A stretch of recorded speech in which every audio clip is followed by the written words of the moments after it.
Hola a todos, bienvenidos a Cinedanía una vez más. Muchas gracias por estar ahí. Si os gusta el canal, siempre os invitamos a que os suscribáis.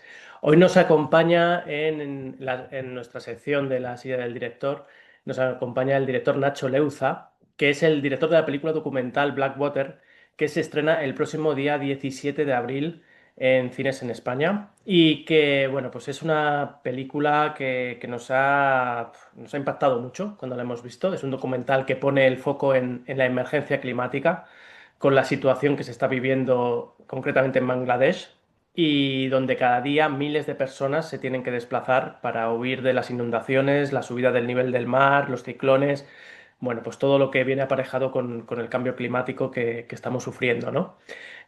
Bueno, Nacho, bienvenido y muchísimas gracias por estar aquí para charlar un poco sobre la película. Nada, muchísimas gracias a vosotros por la entrevista. Se agradece mucho. Bueno, yo lo primero cuando vi la película pensé, digo, ¿cómo le habrá llegado a Nacho este tema? O sea, ¿cómo le viene eso de desplazarse hasta Bangladesh, Ujú. hacer allí la película, ver el tema que se estaba cometiendo, bueno, lo que estaban sufriendo allí? ¿Cómo Sí, empezó? pues viene pues, en un proceso de investigación para un proyecto que tenía, ¿no? Que era una continuación sobre refugiados, ¿no? No refugiados climáticos, sino refugiados. Había estado en los campos de Grecia, en la guerra de Ucrania, y lo que más me impactaba y lo que yo estaba buscando era un poco esas miles o millones de personas que tienen que dejarlo todo, ¿no? Por un conflicto, y tener que desplazarse o internamente o salir de su propio país en busca de un futuro muy incierto, ¿no? Entonces eso siempre me ha provocado como, no sé, mucha emoción y siempre me pongo yo en esa posición, ¿no? Por eso a lo mejor me llama tanto la atención. Entonces yo estaba buscando como casi como cerrar una posible trilogía con unos refugiados que son los rohingyas en Bangladesh.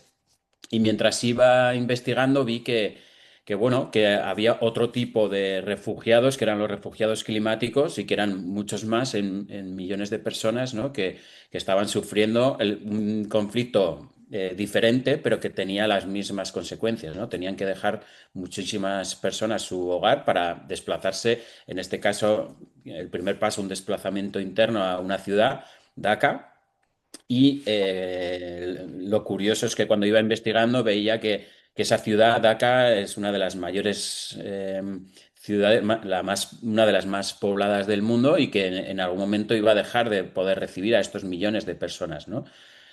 Entonces, eso me llamó muchísimo la atención y enseguida empezaron a venir como muchas imágenes a la cabeza, ¿no? Y además imágenes como muy apocalípticas, muy cinematográficas, como muy de película de acción casi, ¿no? No, claro, estamos hablando de ciclones, de inundaciones, de erosión de la tierra, ¿no? Como cae, que yo decía, esta película parece una especie de bomba de tiempo, ¿no? Una patata caliente, porque miles de personas van entrando poco a poco, como una especie de goteo, a esa ciudad y en algún momento eso va a estallar, ¿no? Entonces a mí no quería dar soluciones ni explicar con datos, ¿no? Esta película, sino quería crear esa sensación de agobio y de crear o lanzar estas preguntas de qué va a pasar cuando DACA no pueda acoger a estos miles y millones de personas, ¿no? Se prevé que para el 2050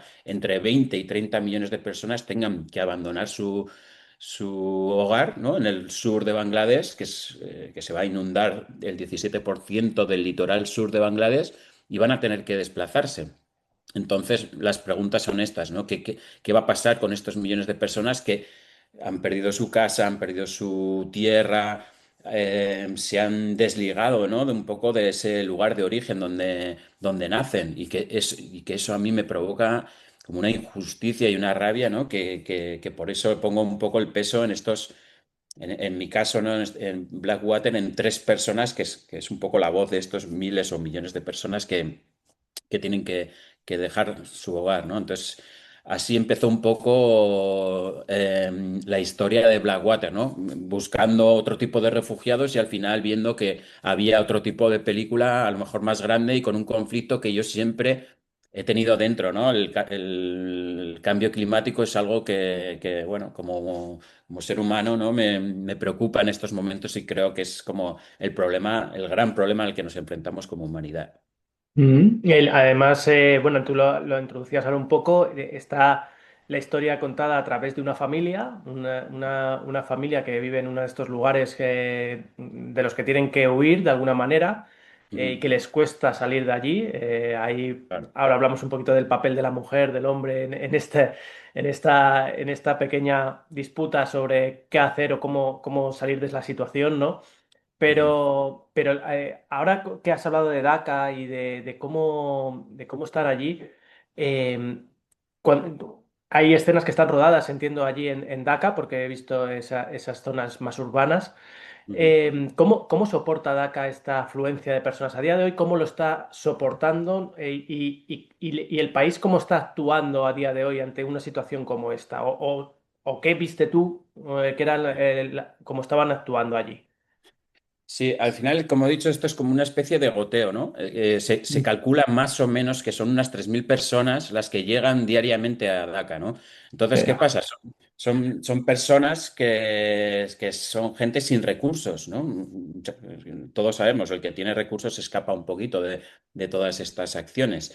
Entonces, estas personas que llegan diariamente a Dhaka se instalan en slums o en favelas, ¿no? Que son sitios sin control y donde va creciendo como orgánicamente barrios bueno, sin sanidad. Todas estas personas, al único trabajo que pueden aspirar es a trabajos muy precarios y encima altamente contaminantes, ¿no? Como pueden ser las mujeres suelen ir a las fábricas textiles, los hombres van a las fábricas de ladrillos, a las de carbón, no sé, todo es una especie de espiral vicioso, ¿no? Donde vuelven a un punto que intentan escapar a un futuro mejor y creo que caen en un punto mucho peor del que estaban, ¿no? La contaminación es peor, ya no hay ese arraigo de comunidad donde si te falta un plato de comida alguien te va a poder ayudar. La ciudad los absorbe y no sé, lo característico es sobre todo ese ruido de ciudad, ¿no? Que parece nublarle todo el sentido a las personas, ¿no? Y yo otra cosa de las que descubrí allí que me llamaron muchísimo la atención era que parece que todas estas personas sufren un tipo de condena como si se les arrebatara el tiempo, ¿no? No tienen tiempo para un proyecto personal, no tienen tiempo para sus propias reflexiones, tienen un tiempo simplemente para trabajar y sobrevivir, ¿no? Y encima en estos trabajos precarios, donde, no sé, están en una espiral de pobreza y de el medio ambiente está en decadencia, todo es como muy sórdido, ¿no? Entonces creo que sobre todo esa condena que tienen, ¿no? De solo vivir para trabajar, ¿no? Entonces eso me llamó muchísimo la atención y me generaba, sí, no sé si puede ser otro propio proyecto de película, ¿no? De estas personas que no tienen tiempo para ellos mismos, ¿no? Es un poco deshumanizarlos. Ujú. Entonces, me parecía, sí, y encima ves que son personas como muy humildes, muy educadas, siempre con una sonrisa. Y digo, joder, te van sorprendiendo, ¿no? Yo en esas circunstancias estaría en una posición mucho más de enfurecerme, de protestar, de rabia, de incluso este occidental que viene aquí con una cámara, pues no me haría ninguna gracia, ¿no? Entonces, ellos son personas muy humildes, muy, no sé, como muy dóciles también, ¿no? Hay algo que no sé si es del propio gobierno o de la propia cultura de allí, ¿no? Que son muy dóciles, muy educados y que les cuesta protestar. Es verdad que cuando protestan, allá no los paras, Ujú.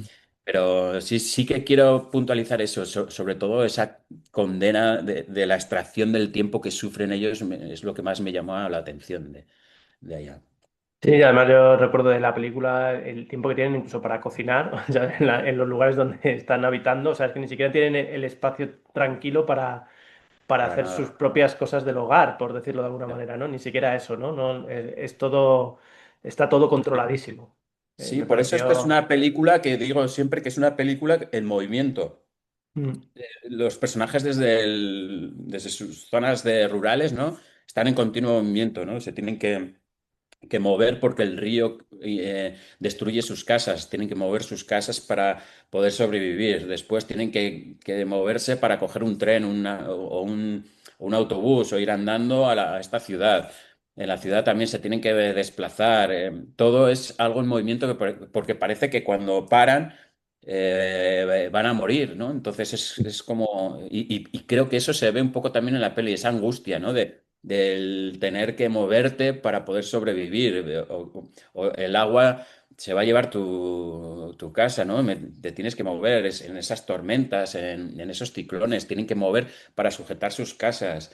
Eh, Se tienen que mover encima de los trenes porque no tienen dinero y tienen que viajar en esas condiciones.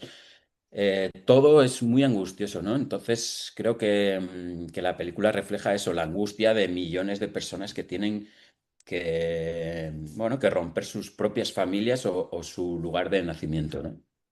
Y, y además, ¿cómo encuentras, yo me preguntaba, digo, ¿cómo encontrará esta familia en particular, ¿no? ¿Cómo llegas a esa familia en particular que está realmente un poco en medio de la nada, porque Sí, cada vez el agua les rodea más, y consigues que formes parte un poco de su día a día, ¿no? Y de sus disputas y de sus momentos buenos, que son muy pocos, y los momentos más duros, que sí son cada vez mayores, ¿no?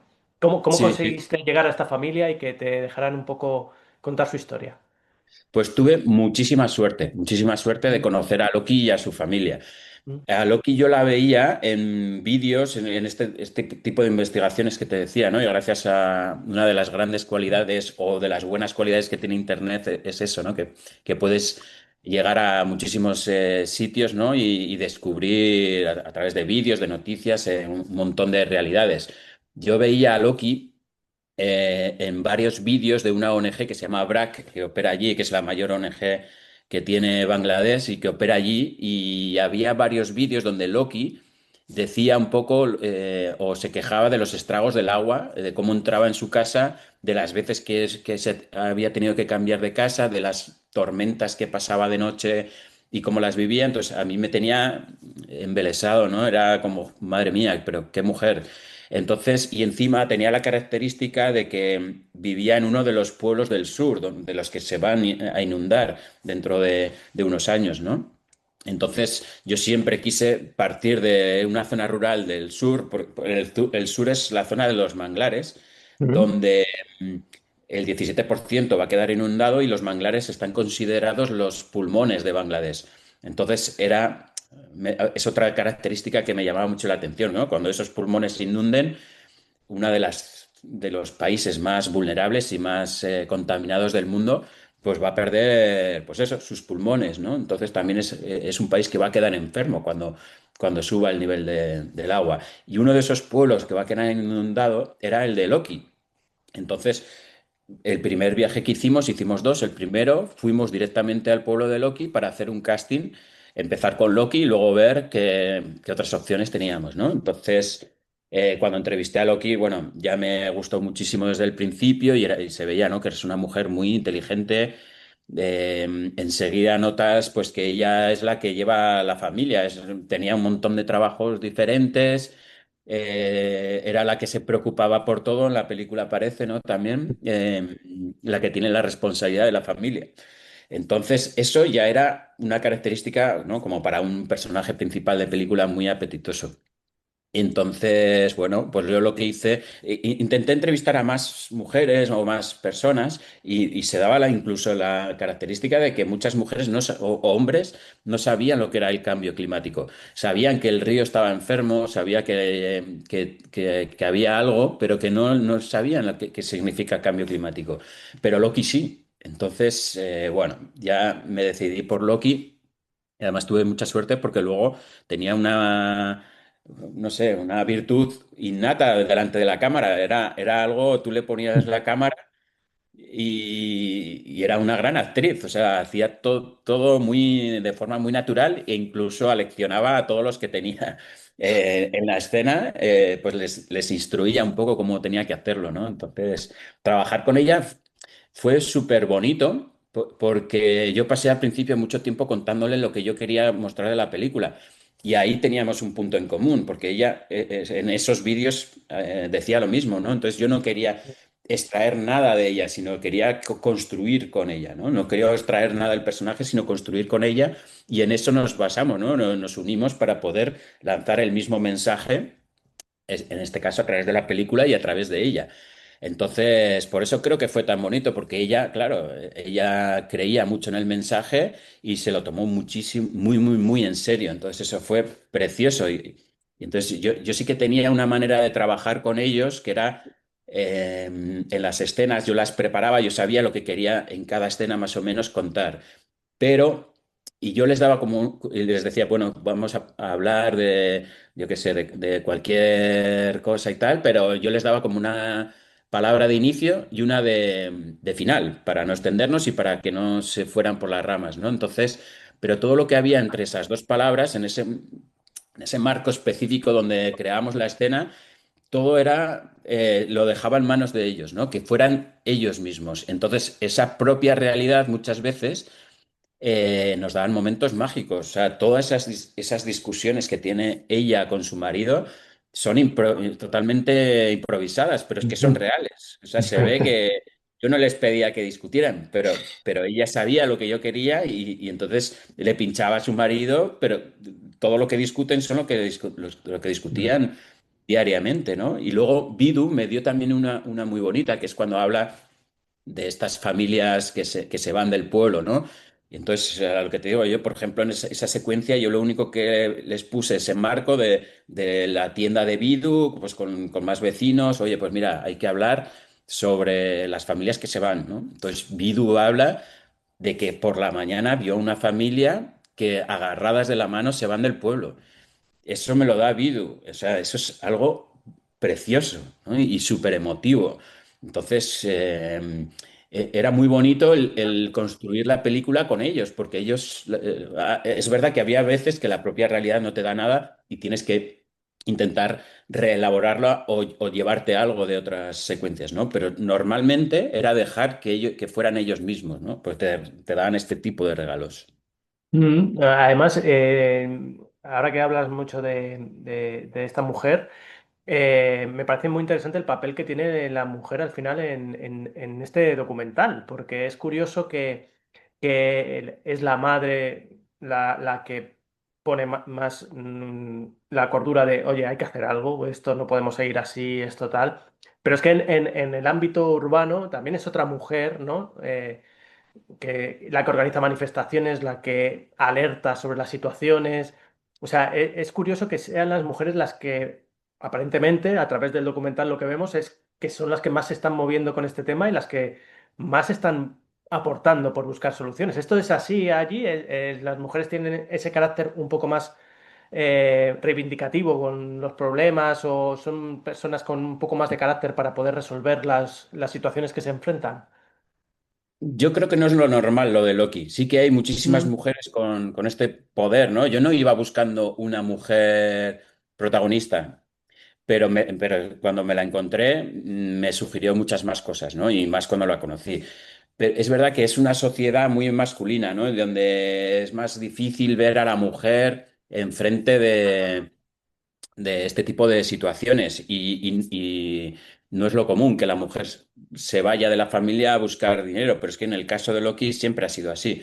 Entonces era lo normal. Y luego Loki es la que ve los problemas de la familia, ¿no? Oye, hay que pagar la escuela de la niña. Si fuera por el marido, no se pagaría. No irían al colegio. Entonces, claro, la mujer siempre tiene mucho más de conciencia social en esto, ¿no? De intentar, y sobre todo de familia, ¿no? De que la familia prospere a través de la educación, y más si es una mujer inteligente como Loki. En el caso de Sakila. que es la joven activista, tiene una historia muy parecida, porque también vivía en un pueblo muy cercano al de Loki Mm. y por un ciclón su casa quedó arrasada y se tuvieron que ir a la gran ciudad, pero cuando ella tenía 12 años. Eso le marcó tan profundamente ese hecho que a partir de ahí es cuando empezó a luchar contra el cambio climático desde muy jovencita. Yo veía vídeos de Shakila ya muy joven participando en acciones y en manifestaciones, ¿no? Entonces por eso contacté con ella porque yo sí que quería que el último mensaje estuviera en manos de la juventud, ¿no? La juventud que va a heredar este mundo enfermo que les vamos a dejar y quería que retumbara un poco lo de injusticia climática en cuanto también a que es una juventud que viene desde la perspectiva de un país en vías de desarrollo, ¿no? Y que generan o aportan una fracción mínima para las emisiones globales del cambio climático, pero sufren las mayores consecuencias.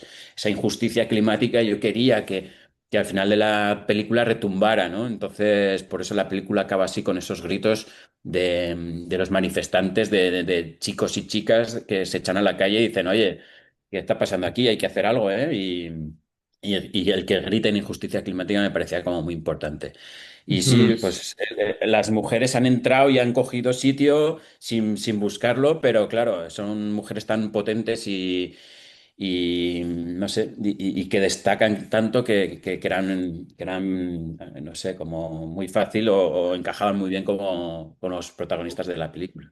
Mm. ¿Y cómo fue el rodaje allí?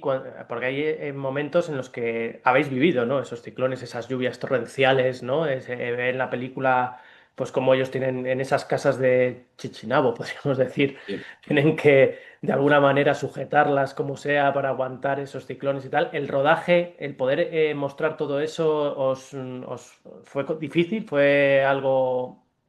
Sí, sí es difícil porque son rodajes donde vas a buscar precisamente eso, ¿no? Ciclones, inundaciones, erosión de la tierra y es complicado, sobre todo porque, bueno, en la zona rural teníamos las circunstancias de las tormentas, pero también teníamos el de las mareas de los ríos, que yo, claro, investigué, pero no sabía hasta qué punto era tan importante. Entonces, cuando llegamos allí, tú tenías el pueblo totalmente inundado unas horas, pero es que las otras las tenías y todo era un auténtico barrizal, porque el agua bajaba, era como el mar. Entonces, moverte en esas circunstancias era complicadísimo y tenías que planificar muy bien todos los rodajes a partir de las mareas. Y esas mareas que hay cocodrilos, hay serpientes muy venenosas que si te muerden, vamos, no llegas al hospital. Había circunstancias a las que te enfrentabas, pues bueno, pues en estos rodajes pasan estas cosas. Pero bueno, la verdad que los rodajes más o menos fueron bastante bien y no tuvimos problemas ni con serpientes, ni con los tigres, bengala, ni con nada. Y luego la gran ciudad, lo que sí que teníamos era las grandes tormentas que venían y claro, había que buscarlas y teníamos pocos días. Entonces ahí había veces que yo me ponía ya muy nervioso pues, con la aplicación, cuando iba a haber una tormenta, había que buscarlas y no venían hasta que ya llegaron y bueno, ya pudimos grabar, y encima cuando llegan descargan tal cantidad de agua en tan pocos segundos que bueno, que es muy complicado. Joaquín, el director de fotografía, cubría la cámara como podía, pero es que era tal cantidad de agua que entraba el agua al monitor, a la cámara, y luego, claro, caía agua y en nada, 15 segundos, es que tenías el agua en las rodillas, porque no filtraba el agua. Entonces, pues era muy curioso. Al principio te sorprendía muchísimo, no sabías ni cómo moverte, pero bueno, pues luego ya poco a poco te vas adaptando y vas intentando pues coger lo que puedas de esas tormentas. Pero bueno, fue curioso y fue, bueno, no peligroso, pero sí que fue complicado el prever y el adaptarte a esas condiciones. Mm. Bueno, vamos a ir terminando la entrevista. Está muy bien. Sí quería preguntarte porque la presentaste aquí en Málaga, en el Festival de Cine de Málaga, en la sección documentales. Creo que también ha recorrido otros festivales. ¿Cómo está siendo el público? ¿Cómo está aceptando esta película? ¿Qué te preguntan? ¿Qué es lo que más les impresiona? No sé, ¿qué te estás llevando un poco de lo que el público va sintiendo con la película? Sí, bueno, empezamos, me acuerdo que en CPH en Dinamarca, que fue un festival que me encantó y que como premier fue muy bonito, y luego el de presentar en Málaga también fue algo súper bonito, ¿no? Y a la gente sí que lo que sí que me dice siempre es que parece una película de ficción, ¿no? Como una con una gran producción, que al final fuimos tres. O cuatro, perdón, de equipo, ¿no? Más el equipo de allí, así que en realidad es un equipo pequeño, pero que les sorprendía mucho bueno, las imágenes, ¿no? Sobre todo de estos, de las inundaciones, de los ciclones y que les sorprendía mucho esa angustia y que, sobre todo esa angustia que percibían a través de los personajes, ¿no? De lo que puede ser tener que dejar o perder tu casa, ¿no? Que son cuatro chapas, como decías, son casas que el propio viento las puede volar, pero el río se las lleva y que sí que percibían muy bien esa angustia, ¿no? de las personas, ¿no? Que es un poco lo que queríamos retratar en esta peli, no ser como muy claros o en explicaciones, ¿no? Incluso el tema activista, dejarlo en un segundo plano y centrarnos en una película de personajes donde pudiera la audiencia un poco entrar en esas emociones, ¿no? Yo creo que eso sí que me lo han transmitido, que han podido percibir, ¿no? Y que se han sentido emocionados por los tres personajes. Mm. Bueno, pues nada, el 17 de abril ya la podrá ver todo el mundo aquí en España. A ver si hay suerte, la pueden echar en muchos cines, hay muchas opciones de que la gente pueda ir a verla y sobre todo que se conciencie y que no solo disfrute la película, que también se disfruta porque es una película y es muy interesante, sino también que se conciencie también de un tema que nos afecta a todos. Ahora estamos hablando de Bangladesh, pero no sabemos en cuántos años a lo mejor estaremos hablando de España o de algún lugar por aquí cercano. O sea que Tal cual. Ujú. esto hay que tenerlo muy, muy, muy en la cabeza. Muy bien. Pues Pues nada, oye, muchísimas gracias a vosotros por la entrevista, ha sido un placer y nada, espero que la gente pueda verla en cines y ya veremos cuánto tiempo aguanta. pues esperemos que mucho. Muchísimas gracias, Nacho, y enhorabuena por la película porque realmente merece la pena. Muchas gracias. Muchísimas gracias. Hasta luego. Adiós.